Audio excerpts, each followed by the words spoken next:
What's up, guys? This is Jeff from Sorta Healthy, and today we're going to be going over how to do a personal training consultation. First off, what is a personal training consultation? In my opinion, a personal training consultation is an initial meeting with a potential client where you go over the services that you offer as a personal trainer. The consultation process and form that I use for in-person and online personal training consultations is the exact same. I take that back, there is actually one difference. If I'm doing an in-person consultation, I will typically start things off with a tour of my fitness facility. If I'm doing an online consultation, well, I'm not going to give you a tour of your living room or wherever you're going to be working out. So yeah, we just skip that part. Of course, before even that, you do have to greet your prospect, make it known that you're very happy to see him and you're eager to get things started. So after my initial tour, or lack thereof, I'm working with an online prospect, we find a nice, comfortable, private spot to sit down and chat. At this point, I should already have my handy dandy consultation form ready to go. If you'd like to see or use my consultation form, it's available to you down in the video description. You're welcome. So before we get started with the actual consultation, I like to have all their basic information already written down on my consultation form. Now, typically I just print these sheets off and then write everything down in pencil, but again, my handwriting is terrible, so I'm just gonna type some things out for you here. Before the consultation even starts, I want information like their name, the date, how they found out about me, and their email address. Have this stuff prepared and be ready, it shows. Okay, we're back to sitting down in our private, comfy spot. Now my first question is, what are your health and fitness goals? Now, every client is different. Some clients will list off 1,000 different goals, things that they want to work on. Other clients, you're going to have to try and pry a little bit more. For the really quiet ones, you might have to ask questions like, are you looking to lose weight? Are you trying to get stronger? Are you trying to improve your balance? The list goes on and on. But always remember, be thorough, ask lots of questions, and listen a lot. Ideally, you'll be listening quite a bit more than you'll be talking in this whole process. And if everything is going really well, at this point, your consultation should already be kind of flowing like a conversation.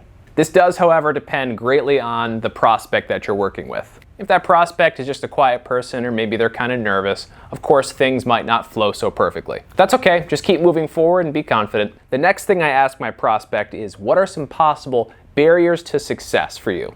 Really what I'm asking them though is, what would stop you from achieving your goals? This could include things like a crazy work schedule, stress, lack of motivation, lack of knowledge on nutrition, could be an old injury, could be anything really. And this is where you start to formulate a game plan to help this potential client overcome some of these obstacles. And let them know how you're gonna do that too. If they have a crazy schedule, let them know how flexible you'll be in helping them. Don't lie and tell them you'll be available if you won't be, but honestly, be willing to be flexible if you get into personal training because it is required for success. Tell them a few different ways in which you'll help them with nutrition, if they brought it up. Tell them ways in which you'll help to motivate them, if they brought that up. Basically assure them that you can help them overcome these obstacles. Of course, only do that if you actually can. And then specifically tell them how you're going to do that. Don't go into extreme detail yet though. From here, I like to move on to talking about short and long-term goals. On my chart, these are broken down into 3-month and 1-year goals, but that's really all they are, short-term and long-term goals. In some ways, this is redundant with some of the previous questions that I've already asked. And it is that way on purpose. I want this prospect to know that I am all about helping them achieve their goals. So I am going to slam that point home this entire meeting. I won't be pushing any weird trainer agendas on them.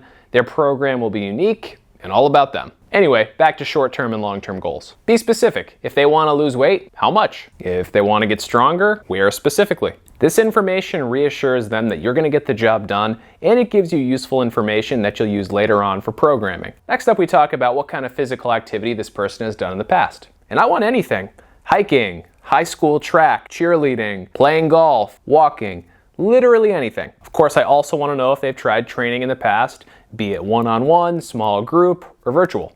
And if they've done one of those programs, at this point, I'll be about 99% positive that they'll sign up for mine too. Why am I so confident? Because only at about 50% of the way through my consultation process, I've already been way more professional and way more thorough than their previous trainer, probably. But at the end of the day, whether they're a former professional athlete or they've never worked out a day in their life, it doesn't really matter. I make sure to let my prospect know that. I basically just gather this information because it helps me, again, with their programming. This also, like many parts of the consultation, is just a great place to build rapport and a connection with the client. Again, this should all just be flowing like a normal, fun conversation. Honestly, I typically do have fun with these consults, and I feel like that shows to the person I'm working with, and I think it helps me. So make sure you're showing that same enthusiasm. Next up, I talk about nutrition with this prospect. The way I do this is I ask them what they typically eat for breakfast, lunch, dinner, snacks, drinks, and anything else that they might eat or drink throughout the day. If I feel like they're not giving me entirely truthful information, or they're just telling me what I want to hear, I will actually ask them what they ate the previous day. So what their previous day breakfast, lunch, dinner, and any snacks were. I find that people are more honest that way. But again, remember to keep this casual and fun. Of course, don't sacrifice professionalism either. As fitness professionals, we know how important this nutrition aspect is. I'd say regardless of your goals, it's probably the most important aspect. At this point, I start to game plan with my client and tell them ways in which I'm going to help them improve their nutrition. And again, this is all entirely based on their goals. Make sure you know what you can legally do with nutrition though, based on where you live. Unless you're a registered dietitian, the rules vary quite a bit based on which state you live in or which country you live in. I then go on to ask my prospect, what is the most important thing that I, or we, if it's going to be multiple trainers working with this prospect, can do for you? And yes, by this point in the consultation, most likely we have already beaten this to death. If your client wants to lose weight, for example, we've probably already established that like 20 times throughout the course of this consultation, and that's good. There can be no doubt. You need to be crystal clear on their goal. I'm usually pretty positive on what they're looking for by this point in the consult, and because of this, oftentimes I'll answer this question for the client and then ask, is there anything else you'd like to add in? I find that doing this professionally shows that I've been listening to them carefully this entire time. I then have them rate these 5 categories, which I'm now showing to you on the screen, on a 1 to 5 scale. 5 being super important, 1 being, I don't really care about it. I explain each category in detail, but don't try to sway their opinion on any of them. I use this information to customize their program later. After this point, I fill out the PAR-Q, the HHQ, and the informed consent with my prospect. I'll include links to these down in the video description below, but essentially you need these forms to work with any potential personal training client. They're legally required, and that's a good thing because they're gonna help you uncover if that client has any issues that you need to know about. After that part, and that part can take a while, I offer to take this prospect through a complimentary workout. I think it's fair to try it before you buy it. I would say though that a reasonably large percentage of prospects that I bring in, at this point, they already want to sign up. They don't even really want to do the free complimentary workout. I still think it's a good thing to offer though. So I have a shortened workout that I do with these prospects, which I will show you now on the chart. I only choose exercises that make sense for the prospect and modify them as need be. I make sure to demonstrate everything and give thorough feedback here as well. I keep this casual, friendly, fun, but also professional. After this, I explain my phasing system. I phase clients every 8 weeks to keep them from plateauing and just to keep the workouts fresh. Now, if I'm working with a prospect who doesn't really want to work out but wants to see the rest of how my program works, I will explain my phasing system and I'll show them a few other details as well. So yeah, the order here varies a little bit based on what your prospect wants to do.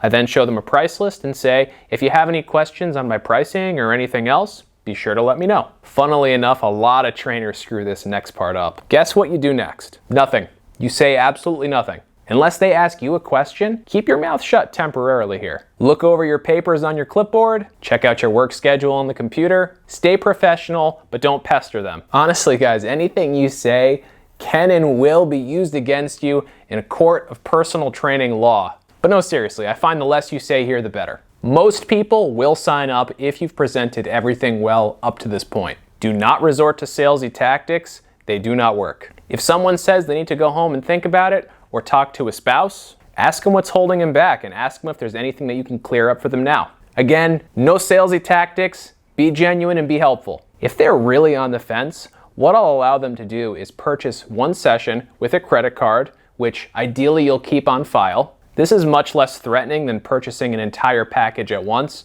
or even just a more expensive portion of a package. The fact that they've already purchased 1 session does mean that they'll be significantly more likely to come back and use the session they just purchased. But if they really feel like they need to go home and talk about it with their spouse, or maybe they're just not quite ready to commit at this very second, at that point I'll say something like, no problem, totally understand. Why don't we set up a time for me to call you in the next 24 hours where we can come up with a better game plan? Now, I should let you know, most of these people don't sign up. And that's okay. No salesy tactics would have saved you here either, trust me. Some of these people will definitely join on, and sometimes it's really gonna surprise you though. Again, this shouldn't really matter because at this point in the consultation, 80 to 90% of the people who want what you're selling have already signed up. That's assuming that you've presented everything professionally up to this point. And for that last 10 to 20%, your services weren't for them anyways. But yeah, guys, that's how I do a personal training consultation. There are definitely a few details and specifics that I'm leaving out for this video, but I'm sure it's probably not the last one that I'll do on personal training consultations. So if you have any questions or if there is something that you specifically want me to answer, definitely make sure to ask them down in the comments below. Hopefully you enjoyed the content and hopefully it helped you. Please don't forget to like and subscribe because it definitely helps to grow the channel. And we're gonna be doing lots more similar videos like this. Anyway, hope to see you in my next video.